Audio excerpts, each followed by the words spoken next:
지난 총선 때 고향인 대구로 내려가서 부모, 친인척, 친구들부터 가장 많이 들었던 말 중 하나는 바로 이것이었습니다. 대구 경북의 국민의힘 국회의원들을 공격해야지 가급적 윤석열 대통령은 공격하지 말거라. 꼭 대통령을 공격해야 한다 해도 절대 부인은 건들지 말거래.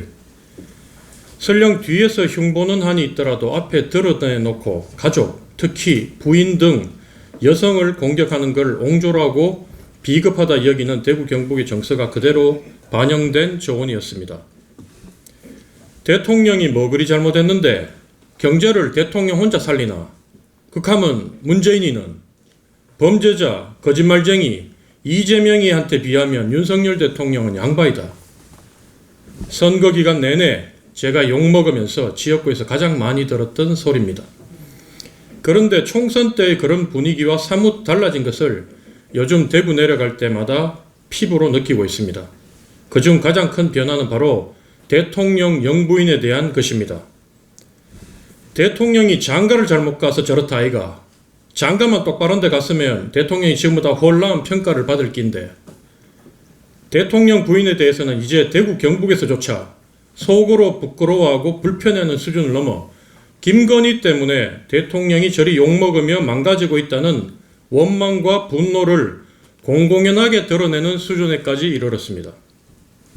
우리 국민은 지난 2021년 12월 26일 당시 윤석열 국민의힘 대통령 후보의 부인이었던 김건희 씨가 눈물을 걸썽이며 자신의 잘못을 고백하고 용서를 구하던 장면을 지금도 똑똑히 기억하고 있습니다. 일과 학업을 함께하는 과정에서 제 잘못이 있었습니다. 그러지 말았어야 했는데 돌이켜보니 너무나도 부끄러운 일이었습니다. 모든 것이 저의 잘못이고 불찰입니다. 부디 용서해 주십시오. 국민 여러분께 진심으로 사죄의 말씀을 드립니다. 남편이 저 때문에 지금 너무 어려운 입장이 돼 정말 괴롭습니다. 제가 없어져 남편이 남편답게만 평가받을 수 있다면 차라리 그렇게라도 하고 싶습니다. 저는 남편에 비해 한없이 부족한 사람입니다. 사랑하고 존경하는 남편 윤석열 앞에 저의 허물이 너무나도 부끄럽습니다. 그러고 나서 마지막에 온 국민이 다 기억하는 이런 유명한 말씀도 남겼습니다. 남편이 대통령이 되는 경우라도 아내의 역할에만 충실하겠다. 아직도 온 국민이 김건희 씨의 이 말을 선명히 기억하고 있는데 이제 대통령 부인이 되고 나니 야간에 한강다리를 단독 순찰하며 경찰의 브리핑을 받고 정치인 및 선거 브로커들과 통화를 주고받으며 공천에 개입했다는 의혹까지 받고 있습니다. 자신의 과거 발언을 국민이 모두 잊어버렸다며 국민을 바보로 여기거나 아니면 국민이 그런 말을 기억하건 말건 신경 안 쓴다며 아예 국민을 무시해서 저런 행동을 한다고밖에 달리 다른 생각이 들질 않습니다. 상황이 이러한데도 보수 정치권 원로, 법조계 선배, 대통령실 참모들이 영부인에 대해 조언을 하면 윤석열 대통령은 저한테 앞으로 그 얘기 하지 마십시오. 제가 집사람한테 그런 말 할 수 있는 처지가 아닙니다. 라고 한답니다.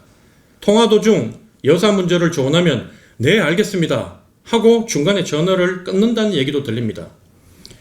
국민 대다수가 비판하며 강력히 시정을 요구하는 문제에 대해 대통령이 저렇게 나오는 것 역시 아예 국민을 무시하거나 아니면 저런 문제 하나 해결 못할 정도로 지독히 무능해서 그런 게 아니겠습니까?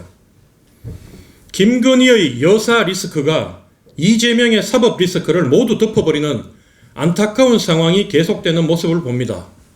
김건희 리스크는 단순히 윤석열 정권 하나의 몰락에 그치는 게 아니라 지난날의 최순실 게이트처럼 보수 정치권 전체를 벼랑 끝으로 몰아넣을 것입니다. 그리고 급기야 가짜 민주, 얼치기 진보, 중범죄 혐의자가 권력을 잡고 국정을 농단하는 미래를 낳고야 말 것입니다. 다시 한번 경고하건대 김건희 리스크를 해결 못하면 윤석열 정권과 국민의힘은 다가오는 재보궐선거, 지방선거, 대통령 선거에서 줄줄이 패하며 모두가 패가 망신하는 일만 남았습니다. 이상입니다.